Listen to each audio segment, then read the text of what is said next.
Assalamualaikum warahmatullahi wabarakatuh. Sebelumnya, perkenalkan nama saya Faik Akbar Kaulanov dengan NPM 5200111113 dari program studi akuntansi.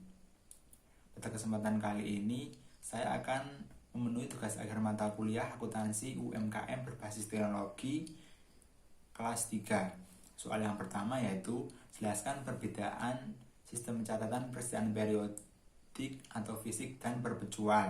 Kemudian soal yang kedua yaitu jelaskan siklus akuntansi suatu perusahaan secara detail dan lengkap. Soal nomor 1, dalam transaksi penjualan dan pembelian dikenal dua metode pencatatan, yaitu metode fisik atau periodik dan metode perpetual.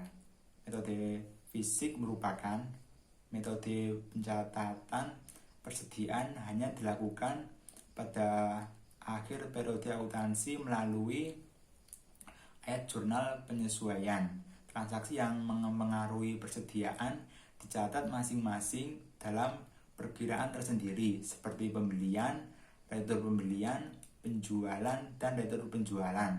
Sedangkan metode perpetual merupakan metode pencatatan persediaan dilakukan setiap terjadi transaksi yang memengaruhi persediaan. Saldo perkiraan persediaan akan menunjukkan saldo persediaan yang sebenarnya.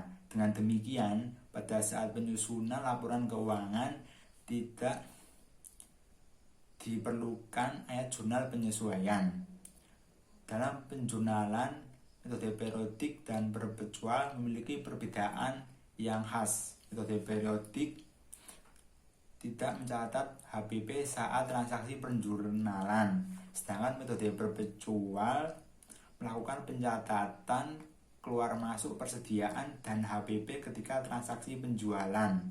Masing-masing memiliki keunggulan. Untuk perpetual kita bisa mengetahui posisi nilai persediaan kapan saja karena selalu dibukukan setiap ada aktivitas keluar masuk. Sedangkan periodik pencatatan hanya dilakukan saat pembelian.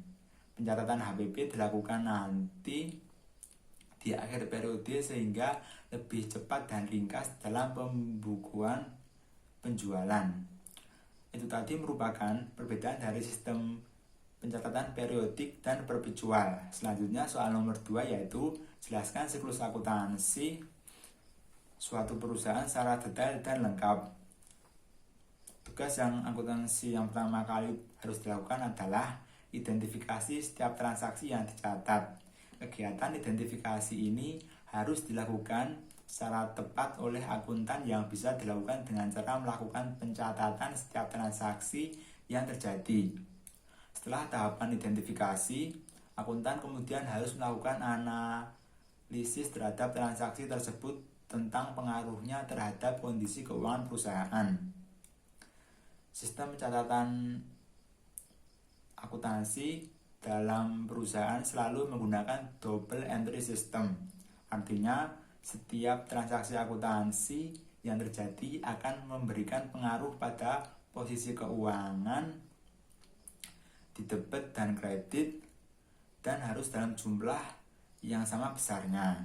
Selanjutnya, tahapan selanjutnya adalah dengan mencatat semua transaksi ke dalam sebuah jurnal keuangan. Dalam ilmu akuntansi, jurnal diartikan sebagai sebuah catatan kronologis selama satu periode tentang transaksi-transaksi yang terjadi. Proses memasukkan informasi tersebut disebut penjurnalan. Dalam proses penjurnalan, setiap transaksi dibagi ke dalam dua bagian, debit dan kredit. Pencatatan ini bisa dilakukan dalam sebuah jurnal umum.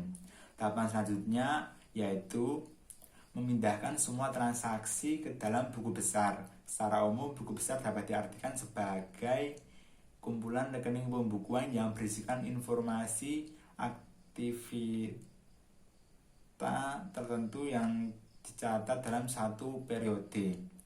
Tahapan selanjutnya dalam siklus akuntansi yang dilakukan oleh seorang akuntan adalah menyusun neraca saldo dan jurnal penyesuaian. Neraca saldo berisikan daftar saldo dari masing-masing rekening pada buku besar pada periode tertentu. Tahapan berikutnya dalam siklus akuntansi adalah penyusunan neraca saldo, penyesuaian, dan laporan keuangan.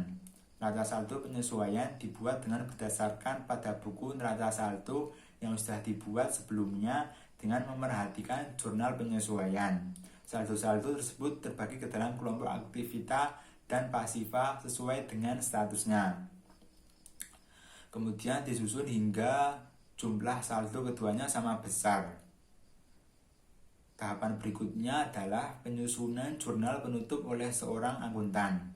Jurnal penutup ini disusun pada akhir periode akuntansi dengan cara menutup rekening nominal atau rekening laba rugi.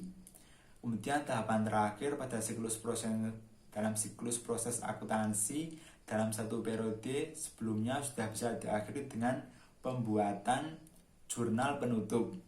Proses penyusunan neraca saldo dan jurnal pembalik ini bersifat opsional, boleh dilakukan atau tidak. Neraca saldo pada tahap ini berisikan saldo rekening permanen dari rekening buku besar setelah jurnal penutup. Sementara jurnal pembalik dibuat agar proses pencatatan beberapa transaksi tertentu, terutama yang selalu berulang, bisa lebih sederhana. Sekian dari saya yang dapat saya sampaikan. Kurang lebihnya saya mohon maaf. Wassalamualaikum warahmatullahi wabarakatuh.